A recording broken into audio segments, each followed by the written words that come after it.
belajar kebenaran firman Tuhan, yaitu sukacita melayani dengan tulus. Langsung saja kita melihat dalam Alkitab kita di dalam 1 Tesalonika 2 ayat yang ke-13 sampai ayat yang ke-20. 1 Tesalonika 2 ayat 13 mulai sampai ayat yang ke-20. Sudah ketemu? Kalau sudah ketemu, yuk kita baca bersama. 1 Tesalonika 2 ayat 13 sampai ayat 22:3. Dan karena itulah kami tidak putus-putusnya mengucap syukur juga kepada Allah, sebab kamu telah menerima firman Allah yang kami beritakan itu, bukan sebagai perkataan manusia, tetapi dan memang sungguh-sungguh demikian, sebagai firman Allah yang bekerja juga di dalam kamu yang percaya. Sebab kamu saudara-saudara telah menjadi penurut jemaat-jemaat Allah di Yudea, jemaat-jemaat di dalam Kristus Yesus, karena kamu juga telah menderita dari teman-teman sebangsamu segala sesuatu yang mereka derita dari orang-orang Yahudi. Bahkan orang-orang Yahudi itu telah membunuh Tuhan Yesus dan para nabi dan telah menganiaya kami. Apa yang berkenan kepada Allah tidak mereka pedulikan, dan semua manusia mereka musuhi. Karena mereka mau menghalang-halangi kami memberitakan firman kepada bangsa-bangsa lain untuk keselamatan mereka. Demikianlah mereka terus-menerus menambah dosa mereka sampai genap jumlahnya, dan sekarang murka telah menimpa mereka sepenuh-penuhnya. Tetapi kami, saudara-saudara, yang seketika terpisah dari kamu, jauh di mata tetapi tidak jauh di hati, sungguh-sungguh dengan rindu yang besar telah berusaha untuk datang menjenguk kamu. Sebab kami telah berniat untuk datang kepada kamu. Aku Paulus menahan lebih dari sekali, tetapi iblis telah mencegah kami. Sebab siapakah pengharapan kami, atau sukacita kami, atau mahkota kemegahan kami di hadapan Yesus Tuhan kita pada waktu kedatangannya, kalau bukan kamu? Sungguh kamulah kemuliaan kami dan sukacita kami.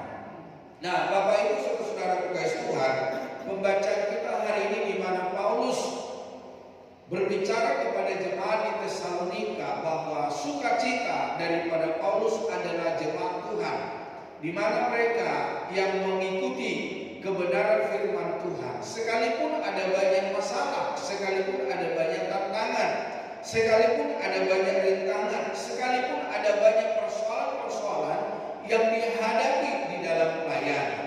Namun Bapak Ibu Saudara, Paulus menegaskan bahwa sungguh kamulah kemuliaan kami dan sukacita kami. Nah, Bapak Ibu Saudara kekasih Tuhan, sukacita melayani dengan tulus berpusat pada memberi tanpa pamrih, mengutamakan kerendahan hati dan tidak mencari pujian manusia. Pelayanan yang tulus membawa sukacita sejati karena kita menyadari bahwa kita turut ambil bagian dalam karya Tuhan dan menjadi berkat bagi sesama. Bukan karena motivasi transaksional seperti keuntungan atau pujian, bukan sebuah kebanggaan, bukan semua hadiah yang diperuntukkan.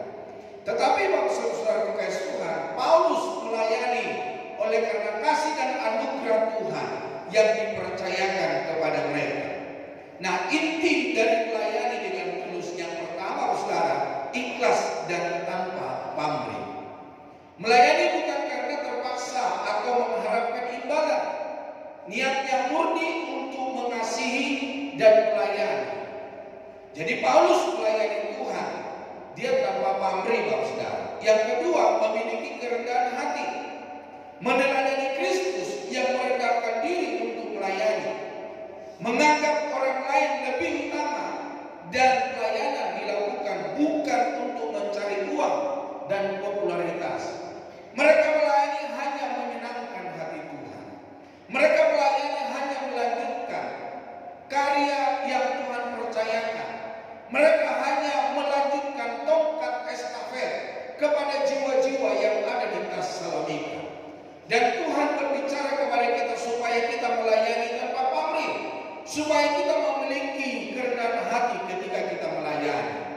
Tidak ada sesuatu yang disombongkan, tidak ada sesuatu yang kita banggakan di dalam hidup kita ketika kita melayani. Dan ketika kita melayani, semua oleh karena anugerah Tuhan, semua oleh karena kesempatan yang Tuhan berikan bagi kita. Nah, Bapak Ibu Saudara kekasih Tuhan, yang berikutnya tidak mencari pujian. Paulus tidak mencari pujian. Pelayanan yang tulus tidak berfokus pada apresiasi atau penghargaan dari manusia. Pujian manusia bisa berubah-ubah, sedangkan tujuan utama adalah kemuliaan nama Tuhan. Jadi Bapak Ibu Saudara kekasih Tuhan, di dalam melayani tidak ada sesuatu yang diharapkan, tidak ada sebuah pujian, tidak ada sebuah sanjungan. Memiliki motivasi yang benar. Pelayanan yang tulus tidak didorong oleh keinginan akan pujian, imbalan, atau popularitas, melainkan karena pengalaman perjumpaan pribadi dengan Tuhan Yesus dan hubungan yang harmonis dengannya. Kenapa saya melayani? Oleh karena kebaikan Tuhan. Kenapa saya melayani? Oleh karena anugerah Tuhan. Kenapa saya melayani? Karena Tuhan telah melayani saya, menghapus segala dosa dan perilaku saya yang buruk yang pernah saya lakukan. Jadi Bapak Ibu Saudara kekasih Tuhan, di dalam pelayanan tidak ada sesuatu yang dibanggakan. Di dalam pelayanan tidak ada sesuatu yang kita harapkan. Semuanya untuk hormat dan kemuliaan nama Tuhan, menjadi sumber sukacita. Jadi pelayanan saudara kekasih Tuhan, sukacita dalam pelayanan tidak tergantung pada keadaan atau kemudahan, tetapi berasal dari Roh Kudus dan keyakinan akan pemeliharaan serta rencana Tuhan dalam hidup kita. Di dalam Mazmur 43 ayat 4 berkata, maka aku dapat pergi ke mesbah Allah, menghadap Allah yang adalah sukacitaku dan kegembiraanku, dan bersyukur kepadamu dengan kecapi, ya Allah, ya Allah. Jadi Bapak Ibu Saudara, ketika kita bisa menghadap kepada Tuhan, itu adalah sumber sukacita kita. Tidak banyak orang yang bisa menghadap Tuhan. Tidak ada banyak orang yang bisa berjumpa dengan Tuhan.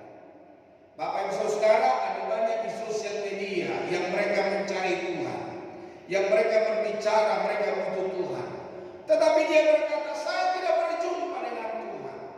Tuhan tidak berbicara kepada saya. Namun Bapak Ibu Saudara kekasih dalam firman Tuhan berkata, ketika kita panggil Dia Aba, Dia Bapa, Dia yang menolong dan membela kita. Dia yang memberikan damai, Dia memberikan sukacita. Jadi Bapak Ibu Saudara kekasih Tuhan, inti dari melayani dengan tulus yang berikutnya, meneladani Kristus. Ketika kita melayani saudara, teladan Kristus yang kita persembahkan untuk melayani jiwa-jiwa. Teladan utama kita adalah Yesus sendiri yang datang bukan untuk dilayani, melainkan untuk melayani. Pelayanan yang tulus berarti rela berkorban dan tidak mengenal lelah, menghadapi tantangan dengan hati yang lapang dan sabar. Jadi Bapak Ibu Saudara kekasih Tuhan, apapun yang kita kerjakan di dalam Kristus, mari kita melayani, namun Kristuslah yang menjadi teladan dalam hidup kita. Dia memberikan segalanya, Dia memberikan hidupnya, Dia memberikan harta kekayaannya, bahkan Dia memberikan nyawanya untuk tebusan dosa bagi saudara dan saya. Matius 20 ayat 28 berkata, sama seperti anak manusia datang bukan untuk dilayani, melainkan untuk melayani dan untuk memberikan nyawanya menjadi tebusan bagi banyak orang. Nah Bapak Ibu Saudara yang berikutnya, inti dari melayani dengan tulus menjadi berkat.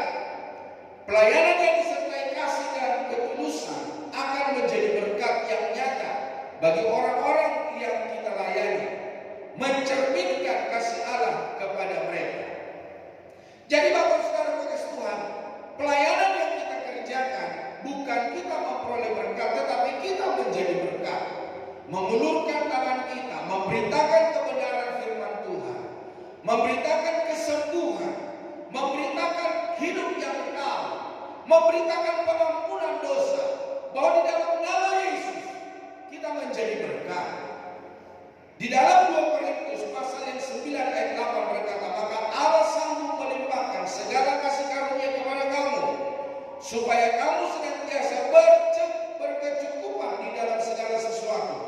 dan malah berkelebihan di dalam berbagai kebajikan.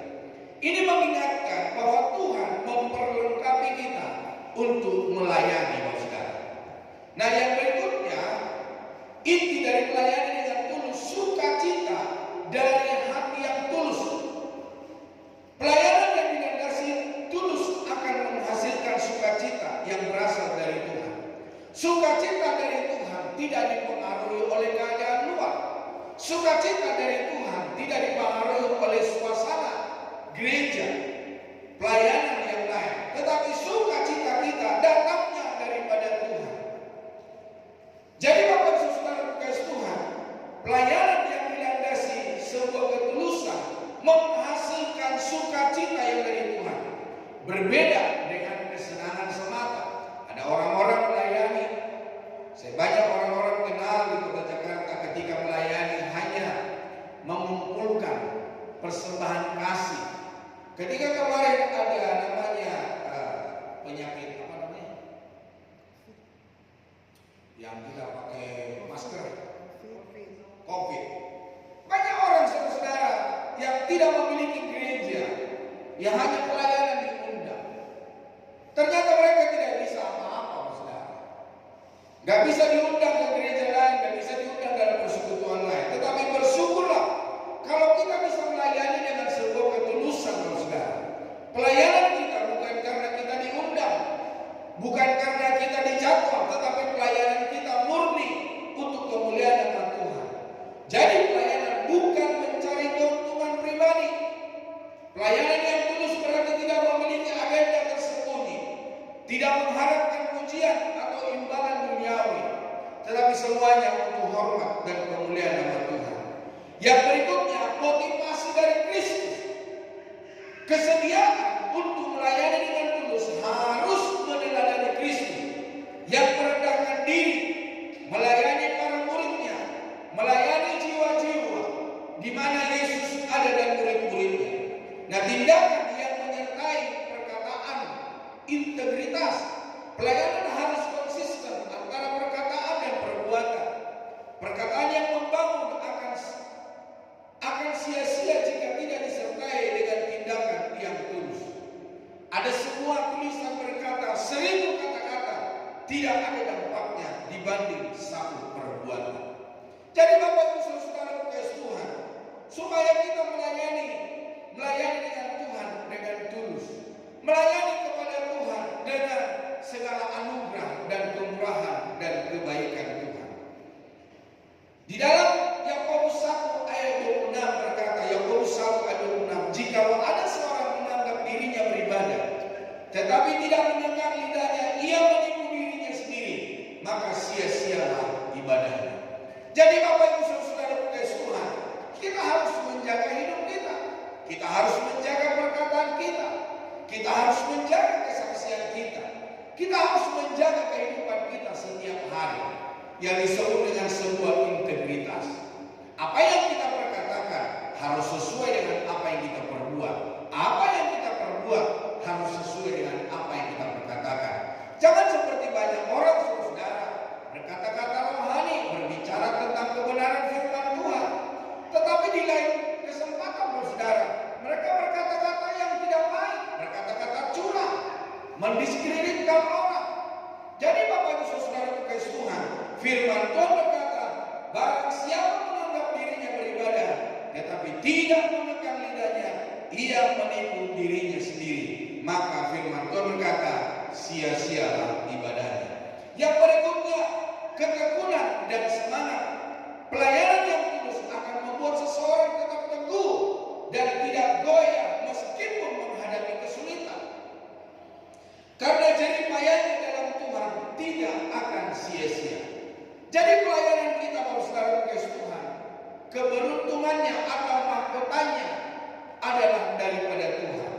Dan firman Tuhan berkata di dalam 1 Korintus 15 ayat 58, karena itu saudara-saudara kekasih, berdirilah teguh, jangan goyah, dan giatlah selalu dalam pekerjaan Tuhan, sebab kamu tahu bahwa dalam persekutuanmu dengan Tuhan, jerih payahmu tidak sia-sia. Apa yang kita kerjakan di dalam persekutuan, apa yang kita kerjakan dalam kekristenan, maka firman Tuhan berkata, apapun itu semua tidak akan sia-sia di hadapan Tuhan. Yang terakhir, dampak sukacita. Ketika kita melayani dengan sukacita, ada dampak sukacitanya. Kita bersukacita, kita bersorak-sorai sekalipun ada banyak tantangan. Tapi lewat sukacita yang kita miliki, orang di sekitar kita juga mengalami sukacita. Mereka juga mengalami damai sejahtera pada Tuhan. Melayani dengan tulus bukan hanya memberikan kebahagiaan bagi diri sendiri, tetapi juga menular kepada orang-orang di sekitar kita. Ketika kita melayani dengan sukacita, orang-orang yang melihat kita pun mereka ikut bersukacita. Mereka pun ikut berbahagia. Mereka pun ikut melihat kemuliaan Tuhan. Nah, cara melayani dengan tulus. Bagaimana kita dalam pelayanan kita dengan tulus? Yang pertama, saudara, perbaiki hati. Kalau hati kita tidak benar, pelayanan kita juga tidak benar. Kalau hati kita tidak tulus, pelayanan kita juga tidak tulus.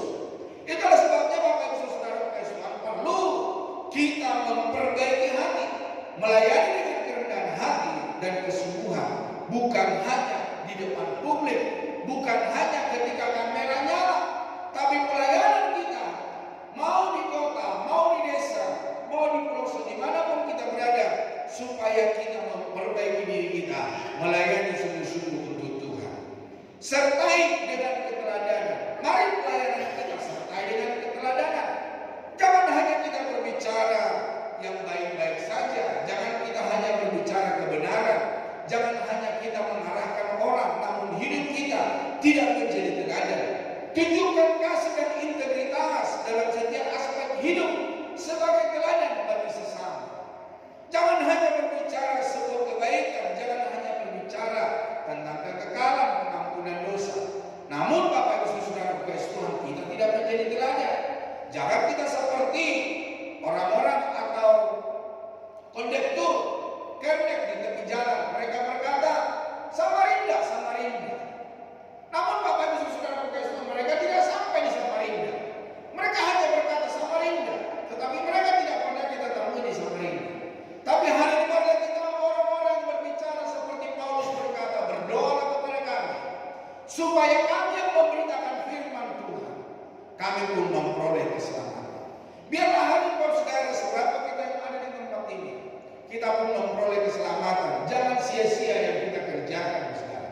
Jangan kita hadir di dalam gereja, namun kita tidak mendapatkan sesuatu. Jangan kehadiran kita hanya sebuah tuntutan, hanya sebuah untuk kita memenuhi sebuah kesanggupan untuk pergi ke gereja. Tetapi hari ini saudara, kita buat teladan untuk suami, untuk istri, untuk anak-anak, untuk orang-orang di sekitar kita, bahwa kita adalah orang-orang yang sungguh melayani Tuhan. Penuhi dengan semangat, tetap setia dan giat bahkan saat menghadapi tantangan, sebab pelayanan yang tulus membawa sukacita sejati. Nah, sukacita sejati bukan karena pelayanan yang mudah, tetapi karena kita melayani dengan ketulusan. Pelayanan tulus bercirikan menerima, berjuang, dan memberitakan tanpa henti. Jadi Bapak Saudara Tuhan, mari hari ini di dalam perjuangan kita banyak tantangan dan rintangan supaya kita tetap maju. Sukacita yang tetap melimpah dalam pelayanan mendorong kita memiliki yang pertama, penerimaan akan firman Allah. Nah, bagaimana kita dapat bersukacita ketika firman Tuhan itu tertanam bertumbuh di dalam hidup kita? Tidak ada seorang pun yang dapat melayani tanpa dia menerima firman Tuhan. Itulah sebabnya belajarlah firman Tuhan. Bacalah Alkitab, saudara. Renungkan firman Tuhan siang dan malam. Firman Allah berkata, supaya kita belajar, supaya kita merenungkan firman itu siang dan malam. Nah, di dalam ayat yang ke-13 berkata di dalam firman Tuhan tadi, bahwa karena itulah kami tidak putus-putusnya mengucap syukur juga kepada Allah, sebab kamu telah menerima firman Allah yang kami beritakan itu, bukan sebagai perkataan manusia, tetapi, dan memang sungguh-sungguh demikian, sebagai firman Allah yang bekerja juga di dalam kami yang percaya. Mari setiap firman yang kita berikan, supaya itu dapat tertanam, dapat bertumbuh dan berbuah-buah di dalam hidup kita. Sukacita rohani dimulai dari hati yang terbuka pada firman Tuhan, bukan telinga yang gagal pada semata-mata hiburan, pada semata-mata berita-berita hoax, Pak Saudara. Tetapi sukacita kita dimulai dari hati yang terbuka untuk menerima firman Tuhan. Di dalam Lukas pasal yang pertama ayat 38, Lukas pertama ayat 38 berkata, kata Maria, sesungguhnya aku ini adalah hamba Tuhan, jadilah padaku menurut perkataanmu itu. Lalu malaikat itu meninggalkan dia. Jadi Bapak Ibu Saudara kasih Tuhan, Ibu Yesus dia berkata bahwa aku ini adalah hamba Tuhan, jadilah padaku menurut perkataan. Siapa yang bisa saudara menerima firman Tuhan yang Tuhan firmankan kepada Maria? Siapa di antara kita yang mengundi hamil sebelum dia menikah? Zaman sekarang ada banyak orang hamil. Ada banyak orang melakukan hubungan suami istri sebelum mereka menikah. Ada keluarga-keluarga yang melakukan hubungan suami istri sebelum menikah. Dan saya mau kasih tahu Bapak Saudara, untuk orang-orang muda hari ini jangan itu lakukan di dalam hidupmu. Ada saatnya Tuhan memberikan kesempatan bagi kita melakukan apa yang harus kita lakukan. Namun Maria dia mendapatkan anak sebelum dia menikah. Namun dia berkata, jadilah padaku menurut perkataanmu. Itu bukan sesuatu yang gampang untuk diterima. Di masa muda, masa belum menikah, dia sudah mengandung Saudara. Tetapi firman Tuhan, kandungan yang kau kandung itu datangnya daripada Roh Kudus. Nah, di dalam Matius 119 ayat 111 berkata, peringatan-peringatanmu adalah milik pusakaku untuk selama-lamanya, sebab semuanya itu kegirangan hatimu. Jadi firman Tuhan itu menjadi kegirangan. Firman Tuhan itu menjadi sukacita. Firman Tuhan itu membawa damai dan sukacita dalam hidup kita. Dalam Yakobus pasal yang pertama ayat 21 dan 20 dikatakan, sebab itu buanglah segala sesuatu yang kotor dan kejahatan yang begitu banyak itu, dan terimalah dengan lemah lembut firman yang tertanam di dalam hatimu, yang berkuasa menyelamatkan jiwamu. Tetapi hendaklah kamu menjadi pelaku firman dan bukan hanya mendengar saja, sebab jika tidak demikian kamu menipu diri sendiri. Jadi Bapak Saudara kasih Tuhan, kita datang ke gereja bukan hanya mendengar, bukan hanya masuk kanan keluar kiri, atau masuk kiri keluar kiri, masuk kanan keluar kanan. Tapi firman Tuhan berkata, biarlah kita menjadi pelaku firman. Kita orang-orang yang melakukan firman. Kita orang-orang yang mengerjakan firman. Kita orang-orang yang hidup di dalam kebenaran firman Allah. Saya suka lihat di media sosial Saudara, orang-orang Batak itu Saudara berkata-kata kotor. Aduh, saya pikir ini bagaimana ini kekristenannya ini, bagaimana ini hidupnya ini. Perkataan-perkataan kotor Bapak Saudara. Bapak Ibu Saudara kasih Tuhan, biarlah kita menjaga mulut kita dari segala hal yang kotor yang tidak harus diucapkan sebagai orang percaya. Biarlah kita berkata-kata kebenaran firman Tuhan. Saya berdoa kepada Tuhan supaya Tuhan kiranya memberikan perkataannya di dalam lidah bibir mulutku, supaya apa yang aku perkatakan membuat orang bertobat, membuat orang kembali kepada kebenaran, mengasihi Tuhan dan memuliakan Tuhan di dalam hidupnya. Nah, penerimaan firman sebagai sesuatu yang berharga dan penting dengan iman yang tulus serta membiarkannya mengubah hidup secara praktis.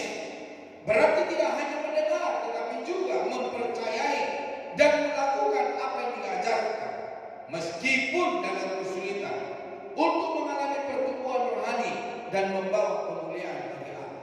Ada banyak orang saudara ketika mendengar firman Tuhan maunya semuanya yang baik-baik saja. Tidak ada sesuatu firman yang diterima yang keras yang dapat mengubah hidupnya. Atau seperti ada orang di gereja di mana saya pernah melayani, dia berkata, ini firman Tuhan buat mama ini. Disenggol istrinya, ini firman buat kamu. Suaminya juga nggak mau kalah, dia senggol istrinya. Ini firman Tuhan buat kamu. Bapak Ibu Saudara, tapi ada juga suami istri. Firman Tuhan itu bukan buat suami, bukan buat istri. Suaminya berkata, ini firman Tuhan buat ibumu ini.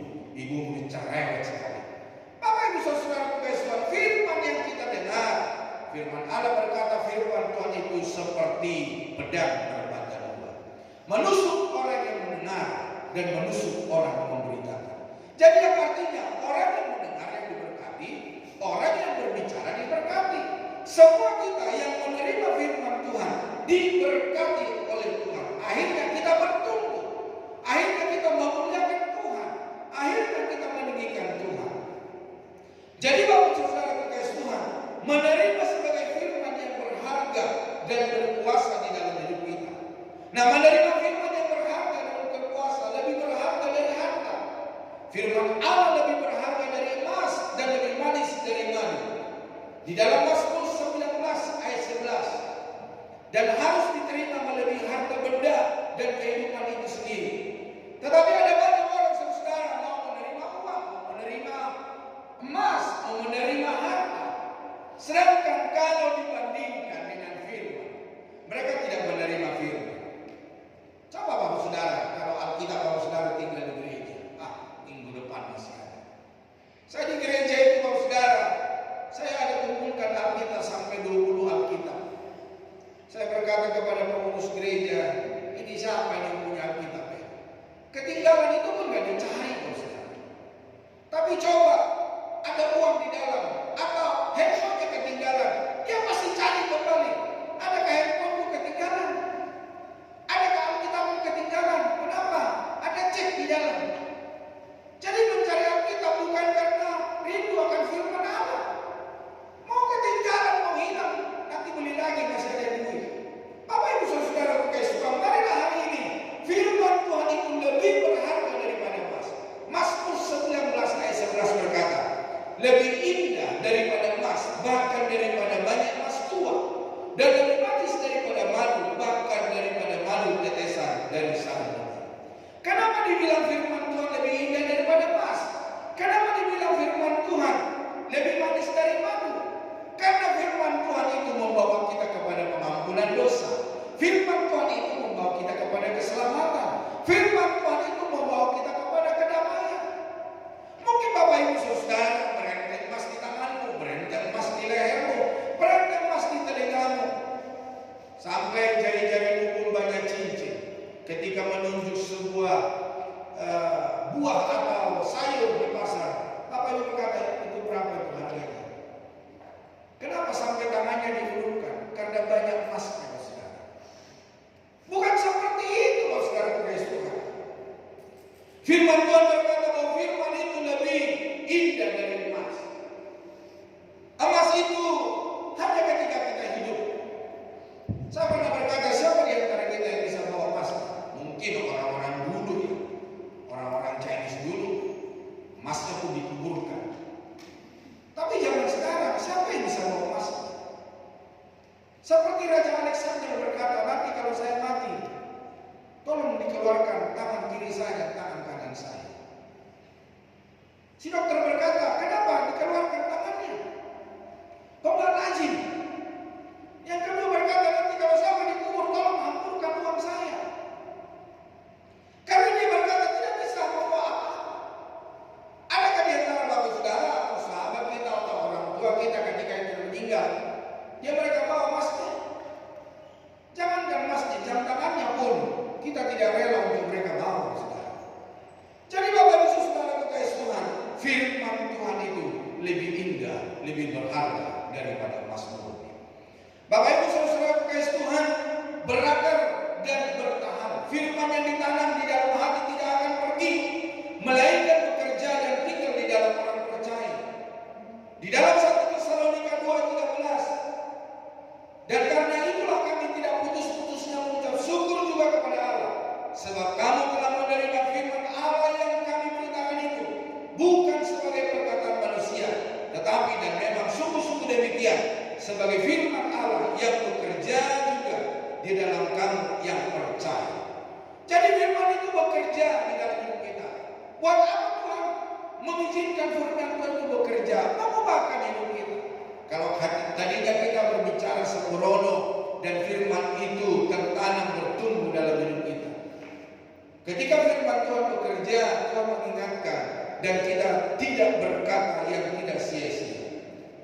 Jadi firman mengubahkan perkataan mengubahkan karakter kita, membuat kita menjadi rendah hati. Nah, yang berikutnya, hidup dan berkuasa. Firman Allah itu hidup dan berkuasa untuk mengubah hidup dari dalam, bahkan mengubah respon terhadap situasi. Bukan hanya mengubah situasi itu sendiri. Di dalam Ibrani 4 ayat 12, sebab firman Allah hidup dan kuat, lebih tajam daripada pedang bermata dua manapun. Ia menusuk amat dalam sampai memisahkan jiwa dan roh, sendi-sendi dan sumsum. Ia sanggup membedakan pertimbangan dan pikiran hati kita. Jadi Bapak Saudara kasih Tuhan, setajam apapun pisau yang Bapak Ibu miliki, firman Tuhan berkata, firman Tuhan itu lebih tajam, yang bisa memisahkan jiwa dan roh, yang bisa mengubahkan hidup manusia. Jadi Bapak Ibu Saudara kasih Tuhan, ketika kita disuruh untuk membaca firman Tuhan, marilah baca firman Tuhan. Seberapa banyak di antara kita baca firman Allah? Atau kita hanya melihat sosial media, scroll WhatsApp kita, scroll TikTok kita, scroll Instagram, Facebook dan lain sebagainya. Tapi hari ini mari kita scroll Alkitab di dalam handphone kita. Mari kita baca setiap hari. Menerima dengan iman dan sukacita. Menerima dengan iman, menerima firman termasuk hikmat harus dilakukan dengan iman yang tidak goyah, tidak seperti gelombang laut yang terombang-ambing. Bukan seperti gelombang laut yang kita diombang-ambingkan oleh berita-berita dunia, saudara. Di dalam Yakobus pasal 1 ayat 5 sampai 7 dikatakan, tetapi apabila di antara kamu ada kekurangan hikmat, hendaklah ia memintanya kepada Allah. Setiap hari saya minta kepada Tuhan, Tuhan berikan saya hikmat akan budi. Tuhan berikan saya hikmat akan budi, yang memberikan kepada semua orang dengan murah hati dan dengan tidak membangkit-bangkit, maka hal itu akan diberikan kepadanya.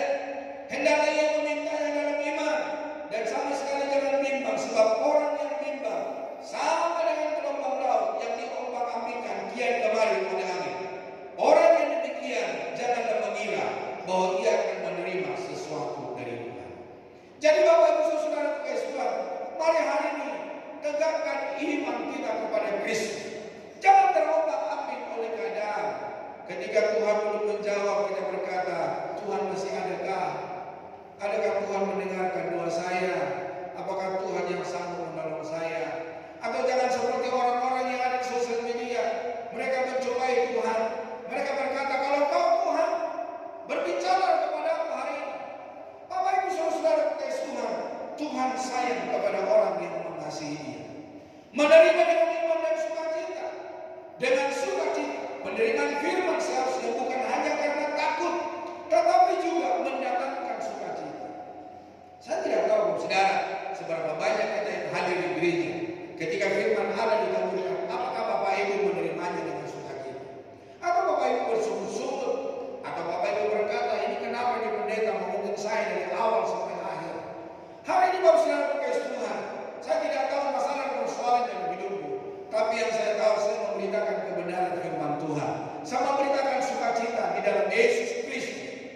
Di dalam 1 Tesalonika 1 ayat 6 berkata, dan kamu telah menjadi penuntut kami dan penuntut Tuhan. Dalam penindasan yang berat, kamu telah menerima firman itu dengan sukacita yang dikerjakan oleh Roh Kudus.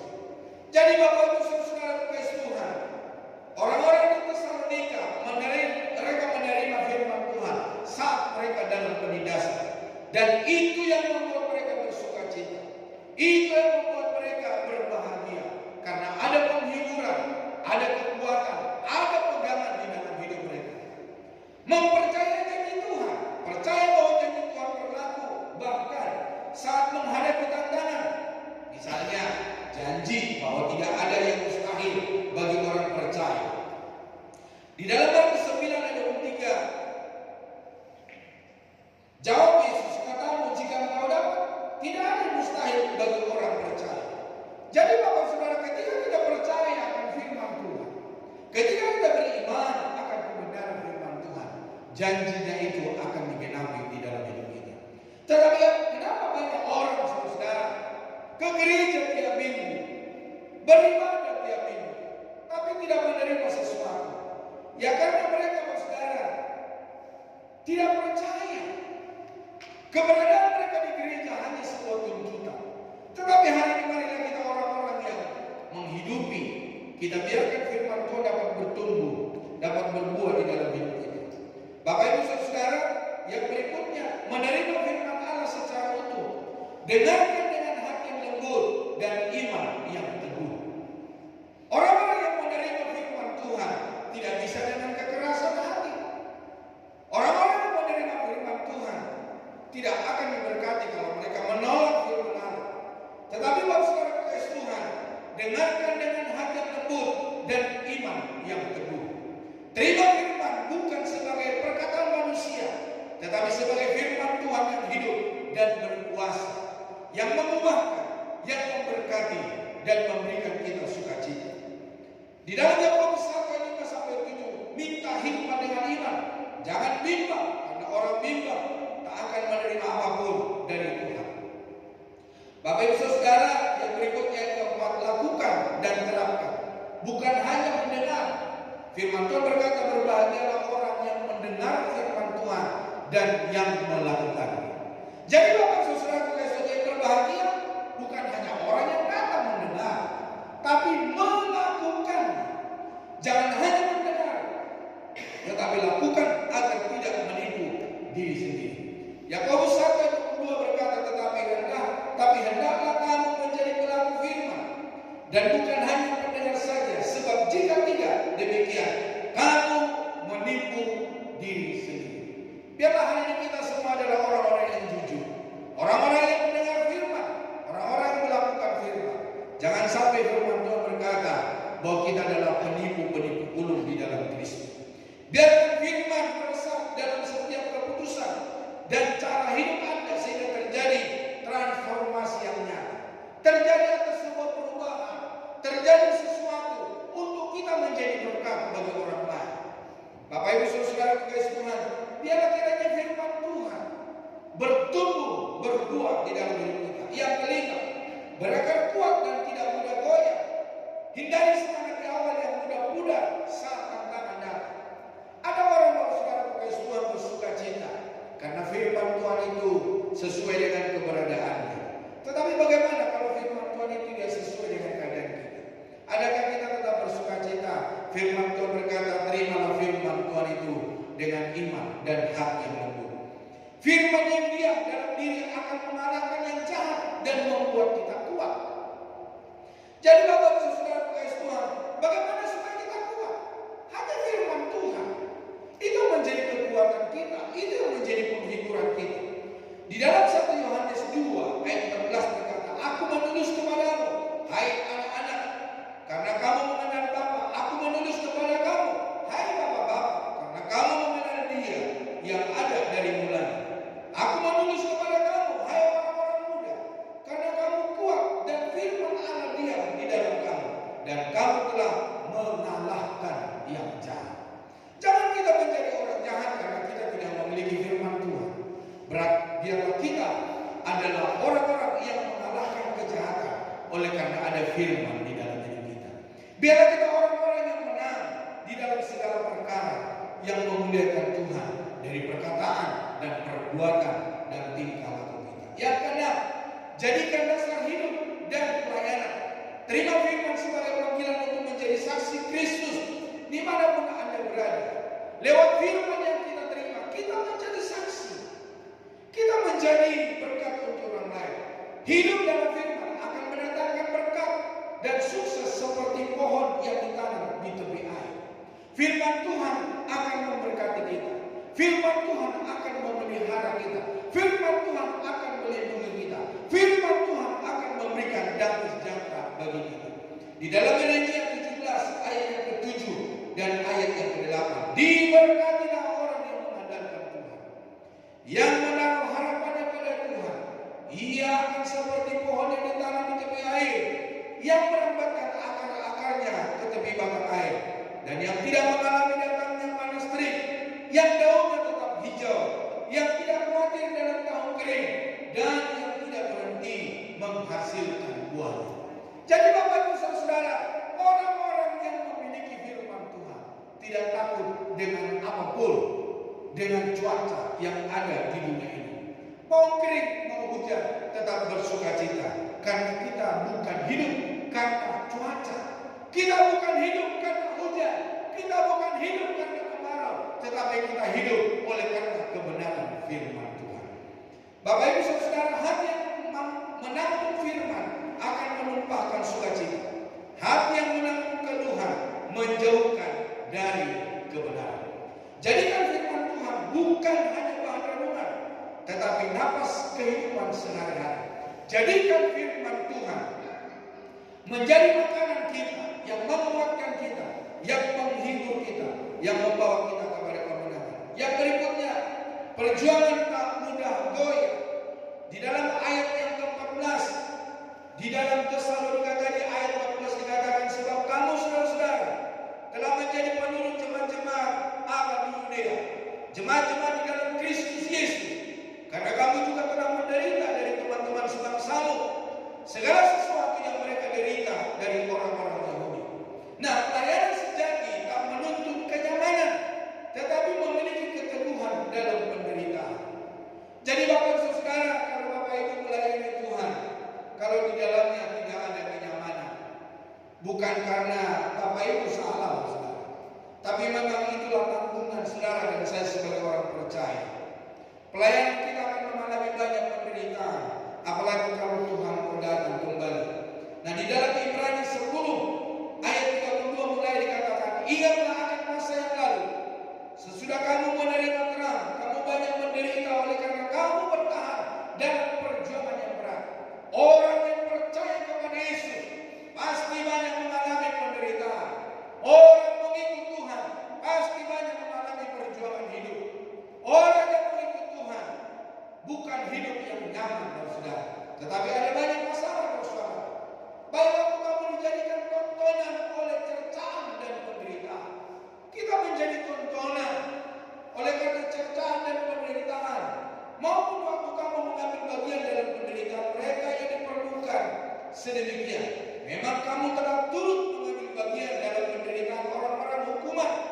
Dan ketika harta kamu dirampas, adakah di antara kita harta kita dirampas oleh karena kita mengikut Tuhan? Oh, belum ya, semua masih aman-aman.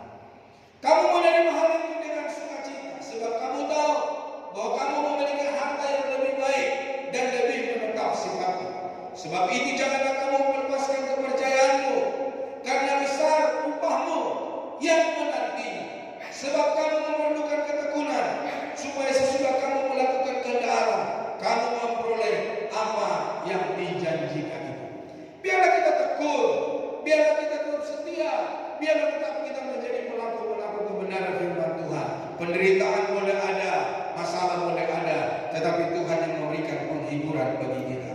Dalam firman Tuhan berikutnya di dalam 2 Timotius 2 ayat yang ketiga dikatakan, ikutlah menderita sebagai seorang prajurit yang baik dari Kristus Yesus. Jadi firman Allah berkata supaya kita ikut menderita sebagai seorang prajurit. Jadi Bapak Saudara, kalau kita melayani Tuhan, berarti penderitaan yang menimpa hidup kita. Jangan alergi dengan penderitaan oleh karena nama Kristus. Kalau kamu menderita oleh karena perbuatanmu, ya hadapi sendiri. Tapi ketika kita menderita oleh karena kita hidup di dalam kebenaran, Tuhan akan memberikan kekuatan, Tuhan akan memberikan penghiburan, Tuhan akan memberikan kemenangan di dalam hidup. Perjuangan yang tak mudah goyah adalah perjalanan ketabahan, keuletan, dan keyakinan teguh. Merenungkan perjuangan ini berarti memahami bahwa tantangan adalah bagian alami dari proses, bukan tanda kegagalan. Jadi kalau Bapak Ibu Saudara, karena hidup di dalam kebenaran, Bapak Ibu banyak mengalami penderitaan, Bapak Ibu mengalami banyak tantangan, itu bukan karena kegagalan Bapak Saudara, tetapi itu adalah sebuah proses untuk membuat tingkatan iman Bapak Ibu Saudara. Memahami tujuan, visi yang jelas, keteguhan berakar dari pemahaman yang mendalam mengenai mengapa kita berjuang. Saat tujuan jelas dan bermakna, kesulitan tidak akan menggoyahkan komitmen kita, karena kita tahu persis apa yang kita kejar. Apa yang Bapak Ibu kejar di gereja ini? Apa yang Ibu kejar di dalam Tuhan? Kedudukankah? sesuatu yang berharga kan. Tapi firman Tuhan berkata, mari kita mengejar visi yang jelas di dalam gereja Tuhan. Kita bukan supaya kita bangga terhadap orang lain karena kita memegang sebuah jabatan di dalam gereja, tetapi biarlah kita bangga karena kita memiliki kebenaran firman Tuhan. Biarlah kita maju oleh karena kita hidup persis sesuai dengan apa yang dikatakan oleh firman Tuhan. Fokus pada proses, bukan hanya hasil. Mereka yang tidak mudah goyah menghargai setiap langkah pembelajaran. Kegagalan dilihat sebagai masukan berharga, bukan sebagai vonis akhir. Memungkinkan adaptasi dan pertumbuhan yang berkelanjutan. Keyakinan pada potensi diri, perjuangan ini menuntut kepercayaan mutlak pada kemampuan diri sendiri untuk mengatasi rintangan. Keyakinan ini menjadi bahan bakar internal saat sumber dukungan eksternal terasa berkurang. Mungkin ada banyak orang-orang tidak mendukung kita di dalam firman Allah, di dalam kepercayaan kita kepada Kristus. Tetapi Bapak Ibu Saudara kasih Tuhan, kepercayaan kita, kemampuan diri untuk mengatasi rintangan itu adalah sebuah bahan bakar internal yang membakar semangat kita, yang membakar keyakinan kita untuk kita tetap berkobar-kobar kepada Kristus. Konsistensi dalam kunci keteguhan termanifestasi dalam tindakan kecil yang konsisten setiap hari, bukan hanya dalam ledakan semangat sesak. Disiplin harian ini membangun momentum yang sulit dihentikan ketika kita konsisten, dan itu adalah kunci di dalam hidup kita. Maka saudara kasih Tuhan, sesuatu yang tidak bisa dihalangi, sesuatu yang tidak bisa dihambat. Oleh karena apa? Kita telah berlari untuk meraihnya. Intinya perjuangan yang tak mudah goyah adalah tantangan membangun karakter yang lebih kuat daripada badai yang dihadapi. Ini adalah bukti bahwa semangat manusia memiliki kapasitas luar biasa untuk bertahan dan berkembang di tengah kesulitan.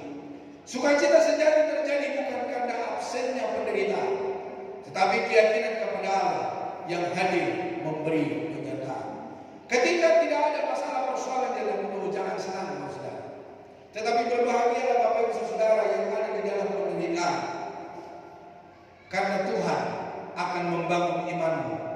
Saat pelayanan menghadapi kritik, tetaplah tekun.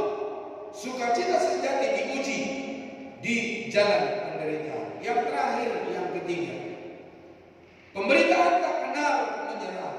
Ayat 19 dan 20 di dalam 1 Tesalonika tadi, saya ulang bacakan. Sebab siapakah pengharapan kami atau sukacita kami atau mahkota kemegahan kami di hadapan Yesus Tuhan kita pada waktu kedatangannya, kalau bukan kamu? Sungguh kamulah kemuliaan kami dan sukacita kami. Rasul Paulus berkata, sukacita mereka adalah jemaat Tuhan yang ada di Tesalonika. Nah, buah pelayanan yang tekun adalah sukacita rohani yang tak tergantikan. Di dalam Filipi pasal 1, Filipi pasal 1 ayat 3 mulai, aku mengucap syukur kepada Allah setiap kali aku mengingat kamu, dan setiap kali aku berdoa untuk kamu semua. Aku selalu berdoa dengan sukacita. Aku mengucap syukur kepada Allah karena persekutuanmu dalam berita Injil, mulai dari hari ini pertama sampai sekarang ini.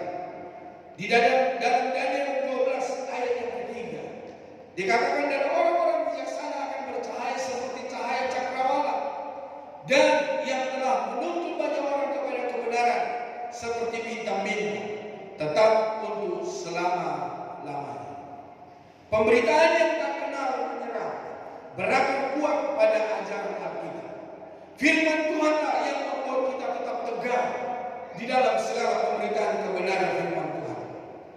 Bapak Ibu Saudara, ajaran Alkitab yang membuat kita tekun, yang membuat kita gigih, dan kuasa Tuhan dalam menghadapi tantangan. Pemberitaan Injil adalah amanat agung bagi setiap orang percaya, bukan hanya bagi pemimpin gereja, bukan hanya untuk hamba Tuhan, tetapi semua orang harus memberitakan kabar sukacita, harus memberitakan amanat agung Kristus. Nah, dasar motivasi amanat agung dan kasih, amanat langsung dari Yesus.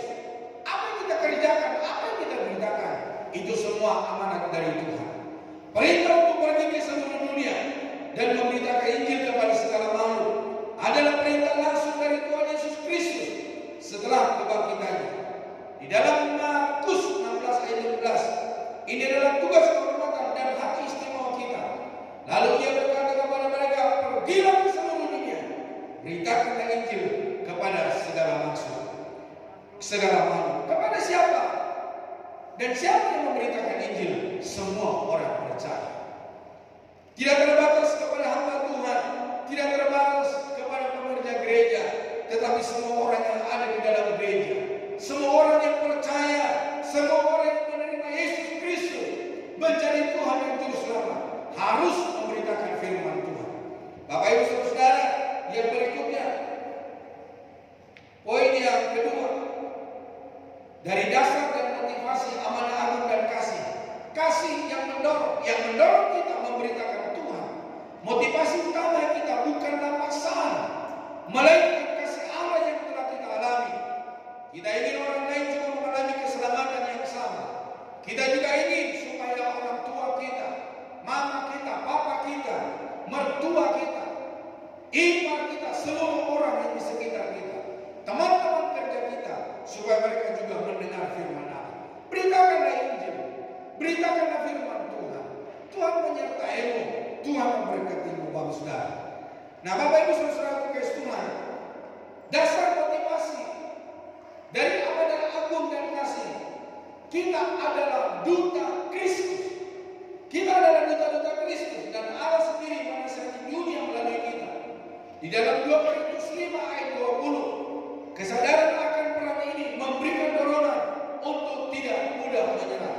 Ketika kita tahu dan kita menyadari bahwa kita adalah duta Kristus, apapun tidak akan menghalangi kita untuk memberitakan Injil. Jadi kami ini adalah utusan-utusan Kristus. Seakan-akan Allah menasihati kamu dengan perantaraan kami. Dalam nama Kristus, kami meminta kepadamu, berilah dirimu didamaikan dengan Allah. Dan aku menasihati Bapak Saudara, berikanlah dirimu didamaikan dengan Kristus Yesus.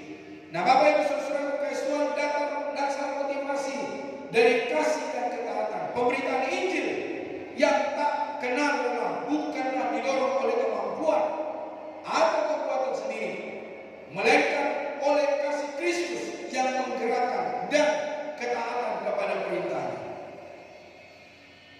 Yesus sendiri meskipun lelah secara fisik, merasa puas karena melakukan kehendak Bapa dan ingin agar semua orang diselamatkan. Amanat agung dalam Matius 28 ayat 19 sampai 20 adalah amanat yang jelas bagi orang percaya untuk menjadikan semua bangsa muridnya, dan janji penyertaannya, aku menyertai kamu senantiasa menjadi sumber kekuatan utama. Ada banyak orang memakai ayat ini ketika ada orang dalam masalah persoalan. Tetapi ingat saudara, penyertaan Tuhan sampai akhir zaman ketika engkau memberitakan Injil.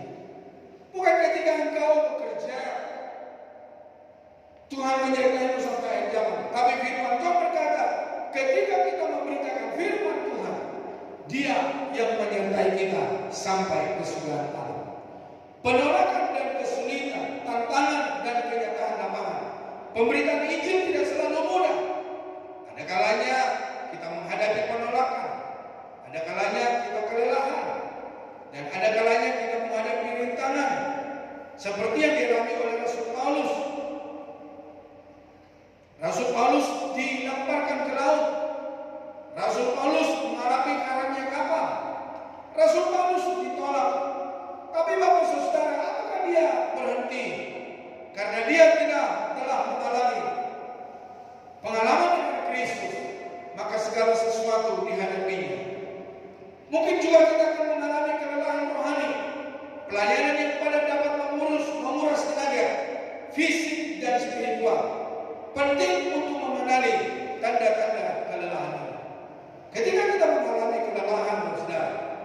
kelelahan fisik, kelelahan spiritual. Firman Tuhan berkata, ada orang berkata begini, ketika kau tidak bisa berdoa, berdoa.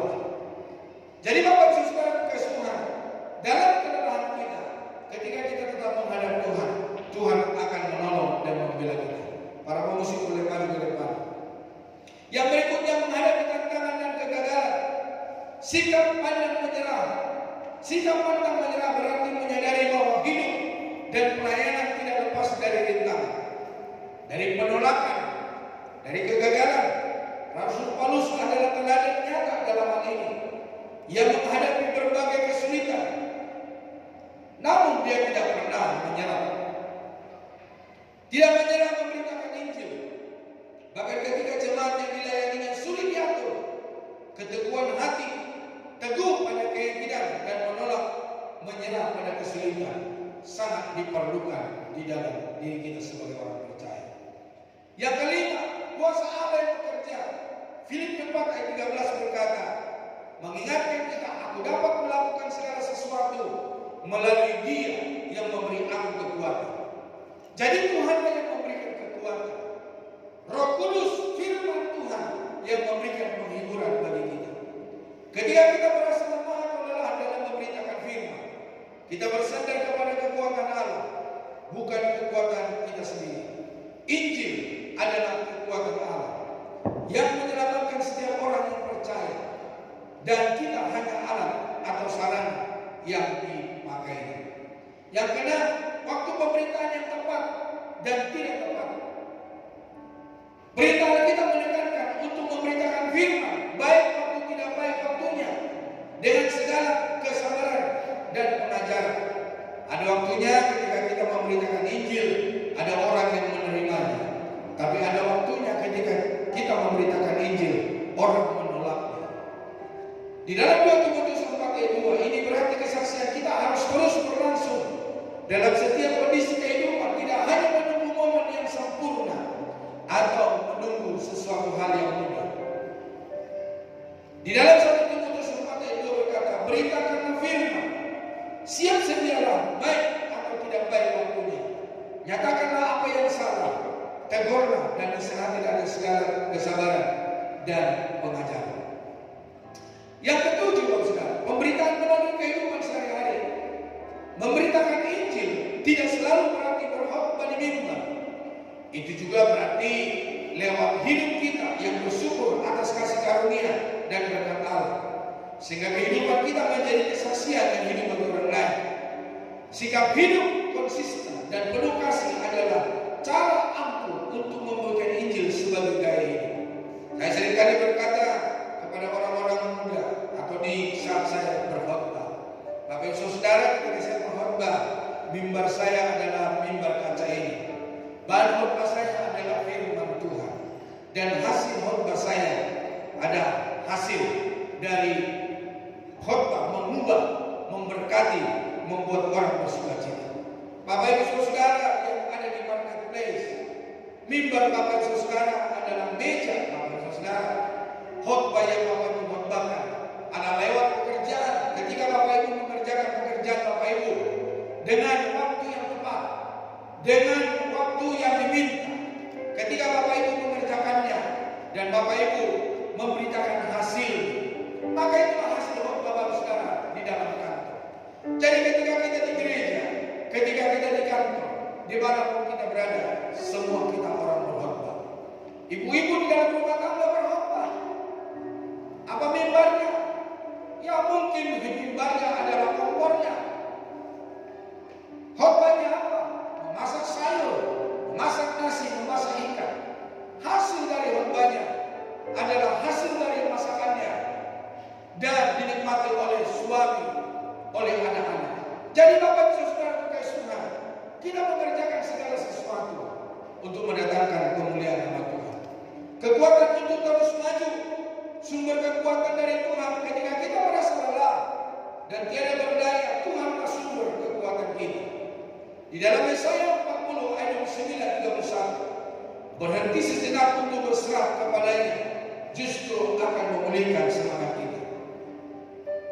Dia memberi kekuatan kepada yang lelah dan menambah semangat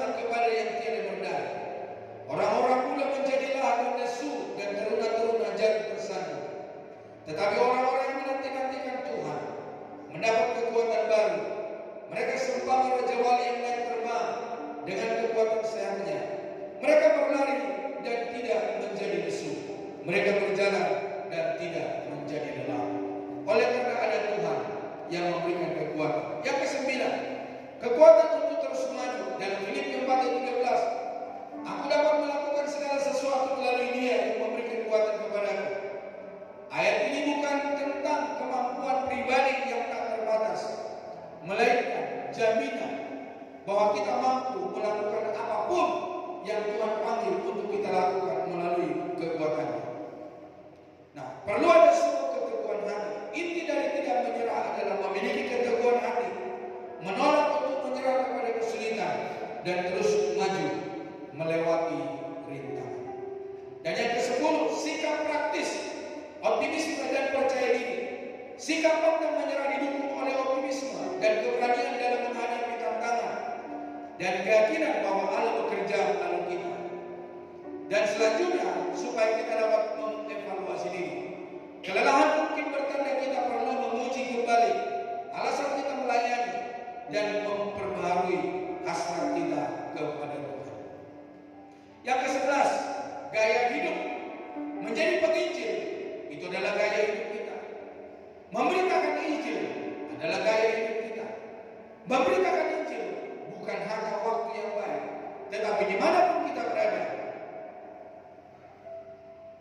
perlu kita memberitakan Injil. Pemberitaan Injil harusnya menjadi bagian alami dari kehidupan sehari-hari orang percaya, bukan hanya program gereja. Baik di kantor, baik di dalam rumah tangga, kita bermasyarakat, baik ketika kita di jalan, kita harus memberitakan Injil. Pemberitaan tak kenal menyerah, menekankan bahwa meskipun tantangan itu nyata, kekuatan dari Tuhan memungkinkan kita untuk bertahan. Kegigihan kita mencerminkan kasih dan kesetiaan Allah yang tidak pernah lelah mengasihi umatnya. Dia memberikan berkatnya untukmu dan untukmu. Pelayanan sejati tidak mencari kemuliaan, tetapi berakhir pada sukacita ketika melihat jiwa diselamatkan. Tetaplah mendapat firman walaupun hasil belum tampak, sebab Tuhan yang memberi